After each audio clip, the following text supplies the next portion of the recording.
Hello friends, नमस्कार, जय हिंद।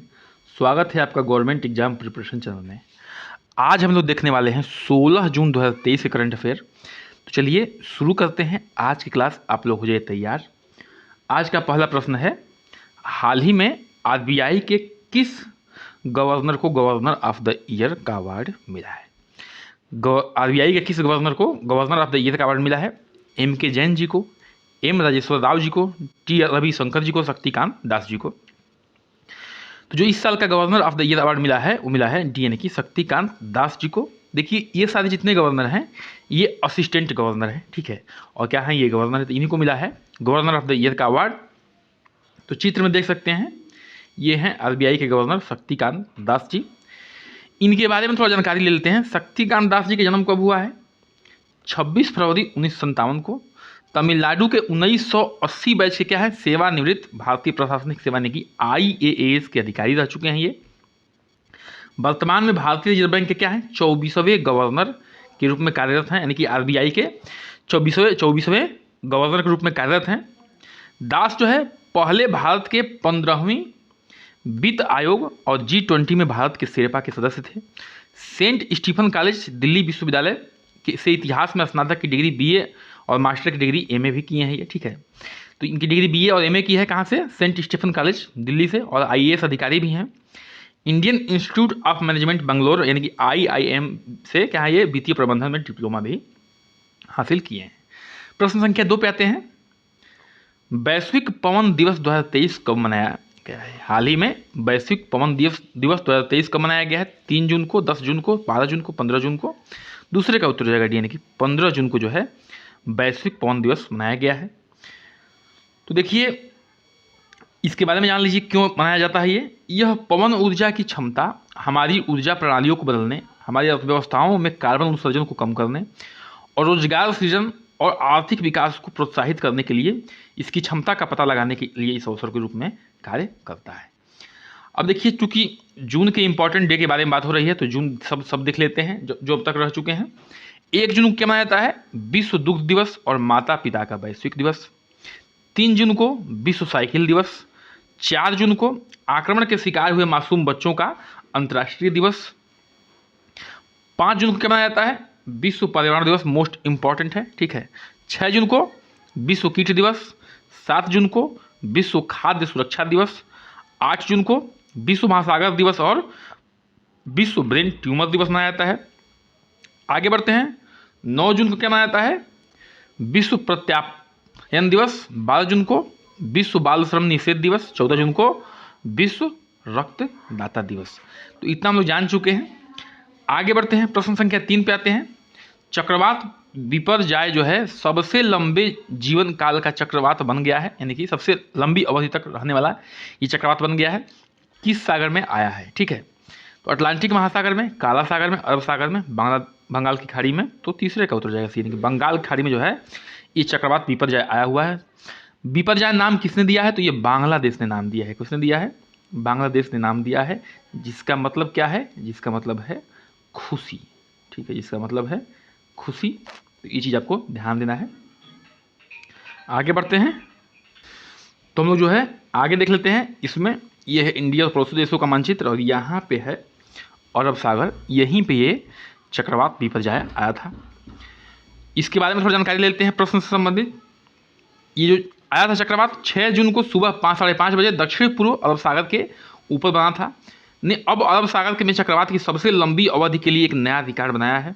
15 जून तक जो है ये चक्रवात रहा, लगभग 10 दिनों तक ये सक्रिय रहा। आगे बढ़ते हैं, प्रश्न संख्या 4 पे आते हैं।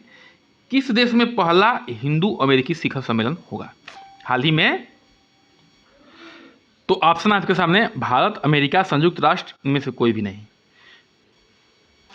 तो इसका उत्तर हो जाएगा बी, यानी कि अमेरिका में जो है यह सम्मेलन होने वाला है। तो ये है वर्ल्ड मैप, और वर्ल्ड मैप में आप लोग देख सकते हैं यहाँ पे है यूनाइटेड स्टेट ऑफ अमेरिका, यहीं पे सम्मेलन होगा।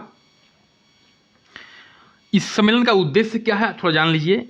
हिंदू समुदाय द्वारा सामना किए जाने वाले चिंताओं और मुद्दों के लिए ध्यान और समर्थन लाना है, जिसे राजनीति में कम प्रतिनिधित्व दिया गया है। तो ये जो है मुख्य उद्देश्य है, ठीक है। देखिए जो भी हम लोग करंट अफेयर पढ़ते हैं उसके बारे में डिटेल जानकारी रखते हैं और मैं कोशिश करता हूं कि मोस्ट इम्पॉर्टेंट करंट अफेयर ही आपको प्रोवाइड किया जाए।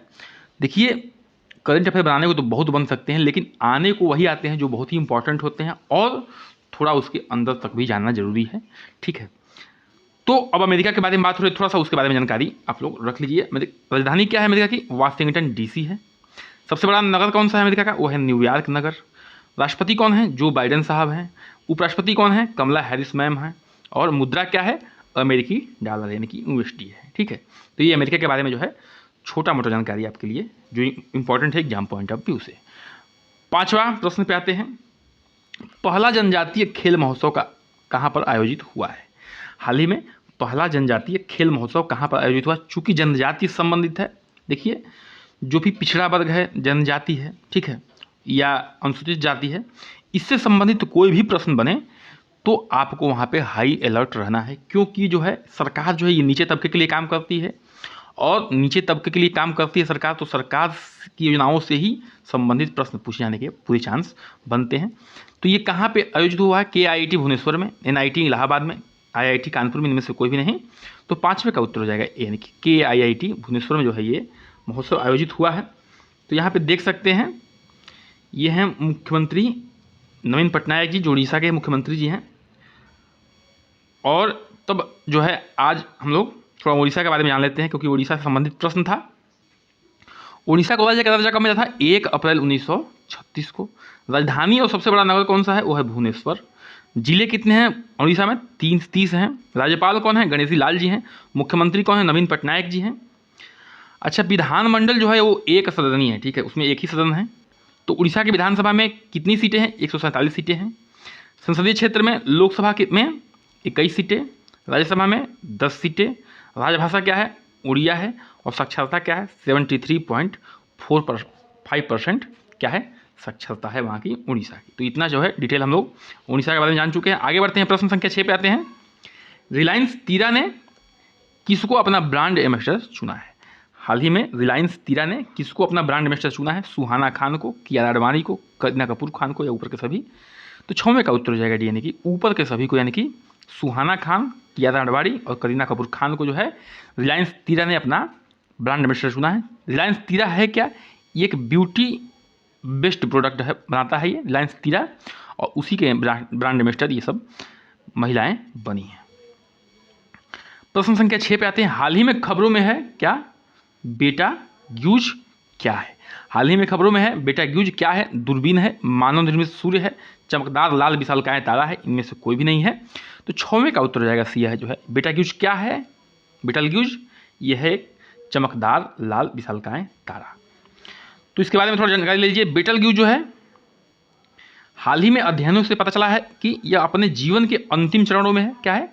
जीवन के अंतिम चरणों में है। विशेष रूप से कार्बन जलने के कारण जो है चरण के करीब पहुंच चुका है। यह एक संभावना है कि यह अगले कुछ दशकों के भीतर सुपरनोवा के रूप में विस्फोट करेगा।